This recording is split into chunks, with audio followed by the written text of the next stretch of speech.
From Lagos, the nation's commercial capital, this is the news at 10, live from Channels Television.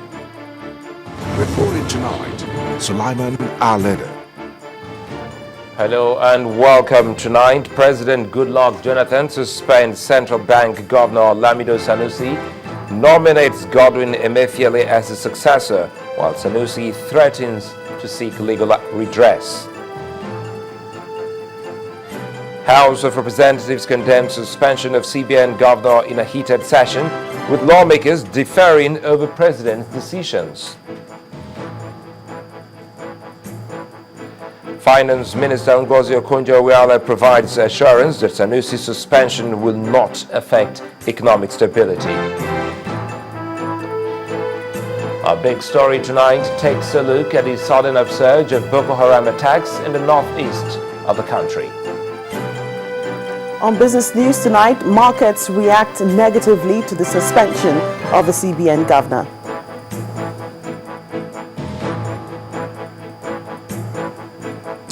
And on sports news, after much pressure, the Nigeria Football Federation finally increases the allowances and match bonuses of the women's national team as the Flamingos depart for Portugal on training tour tomorrow.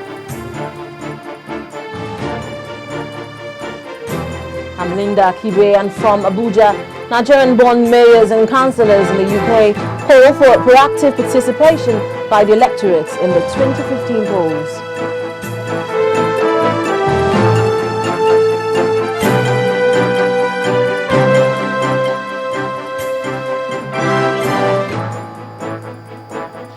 We begin tonight with the sensational suspension of the governor of the Apex Bank of Nigeria, Sanusi Lamido Sanusi, by President Goodluck Jonathan. The president has forwarded to the Senate the names of the chief executive officer of Zenith Bank, Godwin Emefiele, as the new CBN governor, and executive director of First Bank, Adelabu Adekola, as deputy governor. President Jonathan ordered Madam Sanusi to hand over to the most senior CBN deputy governor, Dr. Sarah Alade, who will serve as acting governor. The special advisor to the president on media and publicity, Dr. Ruben Abati, told State House correspondents that the issues of recklessness against Mr. Sanusi actually started in May 2013. There were issues of financial recklessness and unprofessional conduct, but that did not happen today. It's not as if this is a sudden development. In fact, it's been a long process dating back to last year. Last year, when the CBN submitted its financial statements for the year ended 31st December 2012,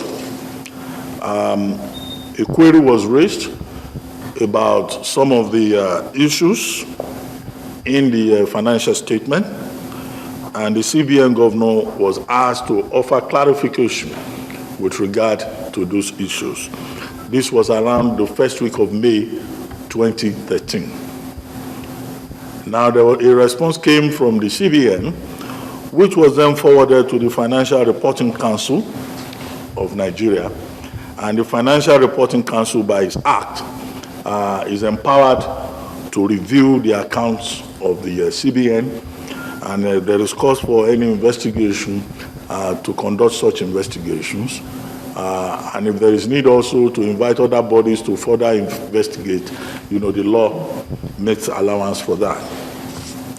And that took place. And some of the outcomes of that process relate to the issues raised about financial recklessness.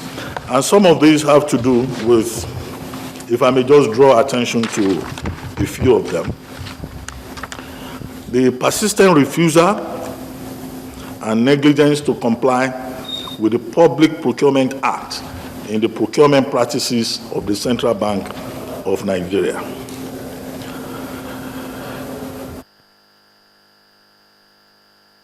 After what turned out to be a rowdy session on the floor of the House of Representatives, they've condemned the suspension of the governor of the Central Bank of Nigeria by President Goodluck Jonathan.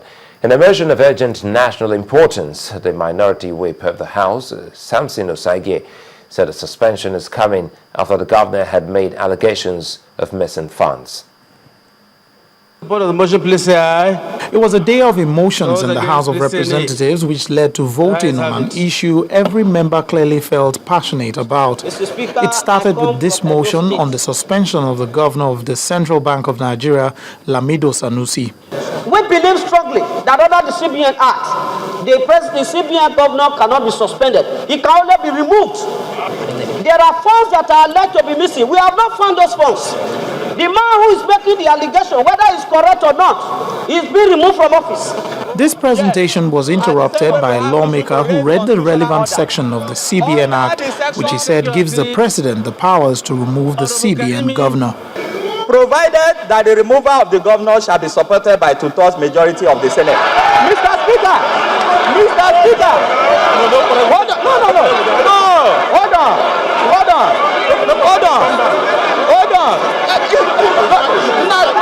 No, I know where I'm going.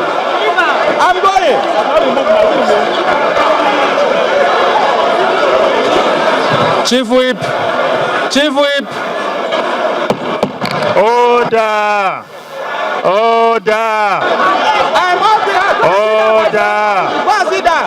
It was clear that lawmakers had taken positions along party lines, but that didn't stop this appeal that came as another point of order. In trying to do politics with such an important process, we do not end up undermining both the individual and the issues which he has raised, as well as the institution that he represents. So therefore, I am inviting you, Mr. Speaker, to use the wisdom which you have always used to direct the House on this issue. In a decisive move, the Speaker put the motion to a vote. Those in support of the motion, please say aye. Those against, please say nay. The ayes have it.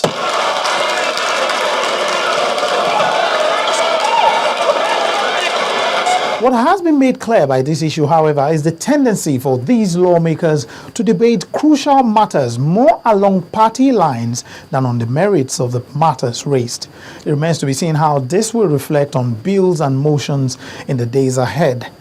Lanre Lasese, Channels Television News.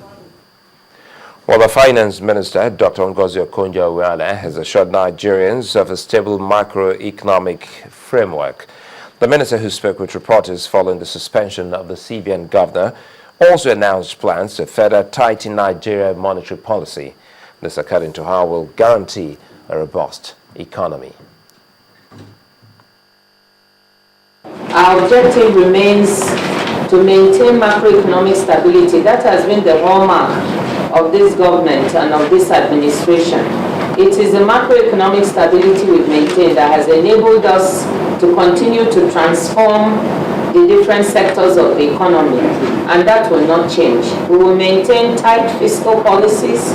We expect a continuation of the tight monetary policies that have been on at the central bank. With continued tightness in our fiscal and monetary policies, the stability that has been a bedrock of the economy will be maintained. So we hope that market participants will get back to business as usual, we hope the stability of the naira will be there, and we'll be able to manage the situation going forward. That's really what I wanted to assure, that there will be no change in the policy stance of the government in this economy, and the tight fiscal and monetary policies will continue. In the meantime, the suspended CBN governor, Lamido Sanusi, says he may seek some form of legal intervention over his suspension by President Goodluck Jonathan. In an interview with our correspondent, Harriet Agbeyi, Mr. Sanusi said his suspension did not come as a surprise. Reacting to the allegations of financial recklessness, the suspended governor questioned the reasons given for the action and said the presidency did not follow due process. The central bank is an independent institution. There is a section of the act that says the president cannot remove the governor without 2/3 of the Senate. There was a reason for that section. You cannot go around that section by saying, I'm not removing you, I'm suspending you. You cannot do that because it undermines the entire principle. And if the idea is, well, under the Interpretation Act, if you or the idea is the president appoints so he can suspend, the president doesn't appoint. He proposes and the Senate confirms. So the governor is actually appointed by both the president and the Senate, and therefore should be removed by both. And so for me, I think we should challenge it. I think it should be challenged so that governors coming after me will not refuse to act or will not refuse to be independent for fear that they will be suspended. If you talk about financial recklessness, for example, you've got to ask what standards are being used to make those kinds of allegations. Just a little over a week ago, the petroleum minister and the GMD of NNPC sat in front of the Senate on national television, actually said they had paid billions of dollars of subsidy on kerosene without appropriation. And this is in spite of a letter from the president directing the petroleum minister to stop paying subsidy since 2009. Nobody has said this financial recklessness. The NNPC itself has not been audited since 2005. I know they're now rushing to get all those back audits. This is the premier oil company in Nigeria. It has not even been audited. I mean, the questions being asked of us by Financial Reporting Council, at least we're on accounts that were audited. We have the central bank's audited accounts for 2013 are already ready. I approved them in Committee of Governors last week to go to the audit committee for the board of directors to approve them on Thursday, this coming Thursday, the 27th. Okay, so we already audited for 2014, for 2013. And an institution that's not been audited for God knows 8 years, nobody talks about financial recklessness. We contribute so much to the Federation account. NNPC doesn't even pay a kobo as dividend. Is there a problem really with investing in education? Is there a problem? Is that really what is recklessness? Building structures in universities? Building structures in secondary schools? Or is there evidence that those contracts were inflated, or that we gave the contracts to ourselves? I mean, what exactly is reckless about contributing to education? Well, in part two, after the break, Senate raises the alarm over NNPC's spending of over 4 billion naira on kerosene subsidy in less than a week. That's in a moment. Stay with us.